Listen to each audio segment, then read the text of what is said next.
Quand on est passionné d'automobile, on a tous une marque qui nous fait rêver. Alors ça peut être une gamme ou un modèle en particulier qui est un petit peu plus cher que la moyenne, mais qui en même temps sort du commun à nos yeux. Si on transpose ça aux montres connectées de sport, pour beaucoup de pratiquants, c'est Garmin et plus précisément la gamme Fenix qui peut jouer ce rôle. Moi, ça fait plus de 10 ans que je teste des montres connectées, d'abord pour moi, puis sur la chaîne YouTube, et mon rapport à Garmin rentre parfaitement là-dedans. Je voyais plein d'athlètes avec des Fenix au poignet, mais pour autant ça restait de l'hypothétique, du rêve. D'ailleurs, je me souviens bien avoir passé des nuits entières à éplucher les différents tests des Fenix 6, 6 Pro, 7, 7 Pro, mais je sautais pas le pas. Alors oui, je suis bien passé chez Garmin entre-temps sur d'autres modèles, des modèles que j'ai d'ailleurs présentés sur la chaîne, mais je pense que j'attendais vraiment le bon moment pour acheter une Fenix. Et on y est, puisque tadam, la Fenix 8 est sortie. Ça fait maintenant plusieurs mois que je l'ai au poignet, et l'objectif de cette vidéo, c'est vraiment de vous présenter toutes les nouveautés, tout ce qu'elle peut vous apporter, et surtout de vous emmener avec moi sur le terrain. Pour ça, Garmin m'a aidé à financer pas mal d'activités, donc c'est super chouette pour la vidéo, mais je précise quand même qu'ils n'ont pas eu d'impact sur mon script, c'est à noter. Donc, est-ce que la Fenix 8 est faite pour vous? Bon, on va voir ça ensemble. La Fenix 8 marque une évolution sensible au niveau tarif, avec des prix qui démarrent désormais à 1000 €.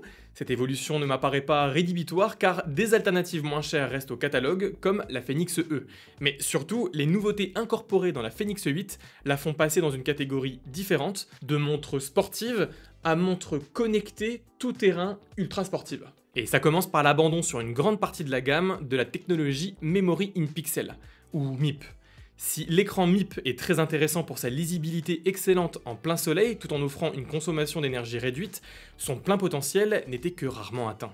Moi, ma montre, je l'ai H24 à mon poignet. Et le plein potentiel, c'est-à-dire en plein soleil, en pleine luminosité, c'était 2 heures, 3 heures maximum dans la journée. Le reste du temps, il fallait faire avec un écran assez délavé et peu lumineux. Pour la Fenix 8, on change complètement de technologie et on part sur une dalle AMOLED, avec à la clé plusieurs avantages majeurs. Déjà, une luminosité à plus de 1000 nits pour une lisibilité excellente de jour comme de nuit, une plus haute résolution avec des meilleures couleurs et contrastes, et aussi une meilleure fluidité. On a toujours 3 tailles d'écran et donc 2 boîtiers, 43 mm, 47 mm et 51 mm. Moi j'ai la version 47 mm qui offre une super surface pour consulter les cartes et les données, même si j'aurais aimé que les bordures soient légèrement plus petites, puisque là encore une fois, sur mon poignet, ça fait massif. Si pour être franc, l'écran MIP est légèrement supérieur à l'écran AMOLED de jour à midi sur la plage en plein soleil, dans tous les autres scénarios, l'écran AMOLED est vraiment meilleur. Et donc pour moi, c'est plutôt un choix de raison. Classique chez Garmin désormais, l'écran est tactile, mais aussi et surtout toujours pilotable via bouton. Il y en a 5 autour du boîtier et c'est mon moyen préféré pour interagir avec le boîtier. C'est tellement plus pratique sous l'eau ou encore pour éviter de mettre des traces de gras sur la vitre. On remarquera que si l'écran AMOLED est plus réactif que l'écran MIP, il est sur cette Fenix 8 moins fluide que pour d'autres concurrents. Garmin n'est toujours pas passé aux 60 Hz. Si l'ajout d'un écran AMOLED en remplacement de la technologie MIP a forcément un impact négatif sur l'autonomie, Garmin est tellement en avance dans le domaine que cette Fenix 8 en édition 47 mm propose quand même jusqu'à 16 jours d'autonomie. Ouais, j'ai bien dit 16 jours, et dans mon cas, avec beaucoup de sport et beaucoup d'usage GPS, je tiens facilement 11 jours, c'est un excellent score. Aucune crainte sur des sorties longues, sur des longs week-ends ou même pour une semaine de vacances, vous n'aurez pas besoin de recharger votre montre. Par contre, attention, si vous voulez avoir l'heure affichée en permanence sur la montre, là on va descendre à 6 jours d'autonomie, mais là encore, comparé à d'autres montres, c'est plutôt pas mal. Ensuite, qui dit montre connectée, dit communication et interaction vocale. Pour la première fois sur la gamme Fenix, on retrouve donc un micro et un haut-parleur sur le boîtier, protégés sur mon modèle par une grille en titane. Avec cet ajout, Garmin débloque 3 nouveaux usages. En 1, la Fenix 8 gagne un assistant sur la montre, capable de lancer directement des tâches en vocal, comme voir la météo ou allumer la lampe torche. En 2, on a la possibilité de prendre des notes audio et de se servir de sa montre comme d'un dictaphone. Ça c'est assez sympa, mais le problème c'est que pour accéder à ces notes, après, on ne peut pas juste les transférer en Bluetooth sur son téléphone, on est obligé de passer en USB sur un ordinateur. Ça, je trouve ça assez handicapant. Et en 3, bien sûr, la possibilité de passer des appels rapidement sans être obligé de sortir son téléphone.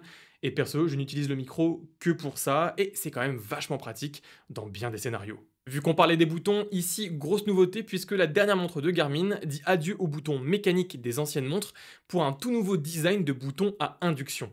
L'intérêt de ces boutons, c'est qu'ils ne viennent plus rentrer dans le boîtier à la pression, mais agissent plutôt comme des petits contacteurs, et on perd donc le clic iconique des boutons. L'impression de clic est ici simulée par un moteur haptique de bonne facture qui joue bien son rôle. Mais surtout, cet ajout de bouton magnétique à induction n'est pas là pour le fun, il permet à cette Fenix 8 d'être plus étanche, avec moins de points d'entrée d'eau. Et ça c'est plutôt pas mal parce que moi qui porte ma montre H24 au poignet, quand je vais prendre ma douche ou encore quand je pars à la piscine, j'ai un petit peu moins peur que cette montre prenne l'eau. Cette étanchéité accrue, Garmin en a profité pour aller plus loin dans l'usage de sa montre. Alors en théorie sur l'étanchéité c'est toujours pareil, 10 ATM, mais avec ces nouveaux boutons étanches combinés à l'usage d'un capteur de profondeur, ça fait que cette nouvelle Fenix 8 peut être utilisée dans le cadre de plongées récréatives jusqu'à 40 mètres de profondeur. Sur les abords d'Athènes, je suis donc parti pour une longue plongée bouteille, alors pas jusqu'à 40 mètres, mais facilement jusqu'à 9-10 mètres, où j'ai pu voir que la montre affiche bien en temps réel la profondeur et les différentes informations cruciales que l'on retrouve normalement sur un ordinateur de plongée. En comparant régulièrement avec les chiffres de mon binôme, la Fenix 8 était particulièrement précise, peu importe la métrique, même sur la température de l'eau, et donc c'est très rassurant. Là pour 1000 €, on a bien une montre de sport, une montre connectée, mais aussi un ordinateur de plongée, et cette Fenix 8 ne fait pas que la plongée bouteille, puisqu'elle pourra également vous suivre sur des sorties snorkeling ou des plongées en apnée. Évidemment, qui dit Fenix dit multisport, et donc pas une montre à l'aise que dans l'eau.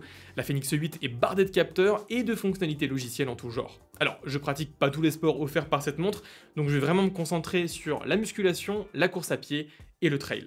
Concernant la musculation, la Fenix 8 propose plein de séances ultra diversifiées et préchargées sur la montre ou dans l'application.